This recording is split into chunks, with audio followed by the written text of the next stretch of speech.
সালামু আলাইকুম।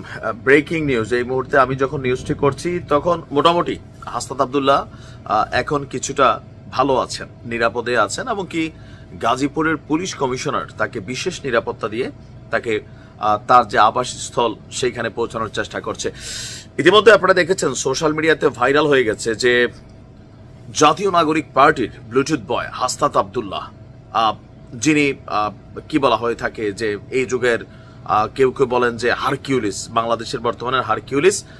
তো তাকে আজকে সন্ধ্যা 6টার দিকে তার গাড়িতে একটা হামলা হয়েছে, আর এই হামলায় গাড়ির কাঁচ ভেঙে গেছে।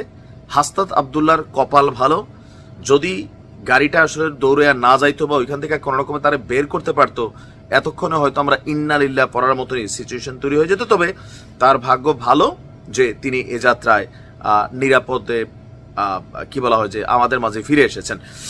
গাজীপুরে আপনার তার গাড়িতে হামলা চালিয়েছে দুর্বৃত্তরা। এখন কারা এই দুর্বৃত্ত? এটা কি আওয়ামী লীগ পন্থী দুর্বৃত্ত, নাকি বিএনপি পন্থী, নাকি জাতীয় পার্টিপন্থী?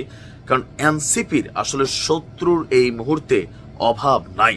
যদিও এদের পরিচয় সম্পর্কে এখনো কোনো রকম বক্তব্য আমরা কারোর কাছ থেকে পাইনি, তবে আমরা আশা করছি খুব শীঘ্রই এখানেও আপনি দেখবেন নিষিদ্ধ আওয়ামী লীগ, ছাত্রলীগ, যুবলীগের নামই চলে আসবে। তো আপনার সন্ধ্যা 6:30টার দিকে গাজীপুরের চান্দনা চৌরাস্তায় আপনার এই হামলার ঘটনাটি ঘটে, আর হাসনাত আব্দুল্লাহ নিজেই নিশ্চিত করেছেন। আর আমরা যদি দেখি এই মুহূর্তে এ নিয়ে সর্বশেষ আপডেট হচ্ছে এই হামলায় তার হাতে তিনি আঘাতপ্রাপ্ত হয়েছেন, কয়েক জায়গায় ছোট ছোট মানে রক্ত আমরা দেখলাম, সম্ভবত গ্লাস ভেঙে কাঁচ তার হাতে টাচ করেছে। তার বহনকারী যে গাড়িটি সেটিতেও ব্যাপক ভাঙচুর চালানো হয়েছে। আমাদের গাজীপুর নগরের বাসন থানার ভারপ্রাপ্ত কর্মকর্তা ওসি সাহেব বলছেন যে এই মুহূর্তে আসলে টোটাল বিস্তারিত বলার সুযোগ নেই, কথা বলে বিস্তারিত জানার চেষ্টা করছে। তবে নাম প্রকাশ না করার শর্তে গাজীপুরের একজন পুলিশ কর্মকর্তা বলছেন হাসনাত আব্দুল্লাহর বর্তমানে গাজীপুরের বোর্ড বাজার এলাকায় আইইউটির ভেতরে নিরাপদে আছেন, তার সঙ্গে আইন শৃঙ্খলা রক্ষাকারী বাহিনীর সদস্যরা আছেন।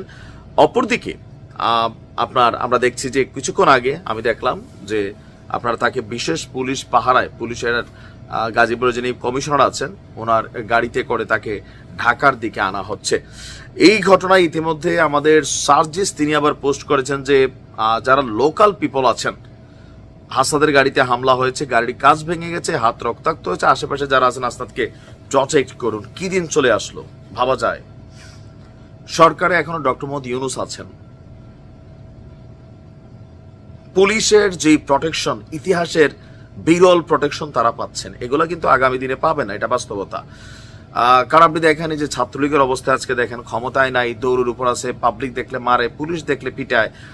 তো বাংলাদেশের রাজনীতির সিস্টেমটা হচ্ছে এরকম, যখন আপনি ক্ষমতায় থাকবেন, এই হাসনাত আব্দুল্লাহ আজকের দিনে যা পাচ্ছে, 3 দিন আগে সাদ্দাম তা পাইছে, আবার ভবিষ্যতে এখন সাদ্দাম দৌড়ের উপর আছে, হয়তো আবার কোনো সময় আমরা দেখবো সমন্বয়করাও দৌড়ের উপর আছে, কারণ এটা বাংলাদেশ। তবে এখানে সবচেয়ে গুরুত্বপূর্ণ যে জিনিসটা হচ্ছে, যে কোনো একটা দুর্ঘটনা ঘটে গেলে এটার দায়ভার আওয়ামী লীগের উপর দেওয়া যাবে। হাসনাতের এই মাইরের পরে, মানে মাইন না, মানে তার হামলার পরে আবার হয়তো আওয়ামী লীগের বিরুদ্ধে একটা আওয়াজ উঠবে। গতকালকেই তারা ঘোষণা দিয়েছিল আওয়ামী লীগকে নিষিদ্ধ করার, যুবলীগ সহ বাকি যারা আছেন। এখন দেখা যাক এটা কি হয় আপাতত।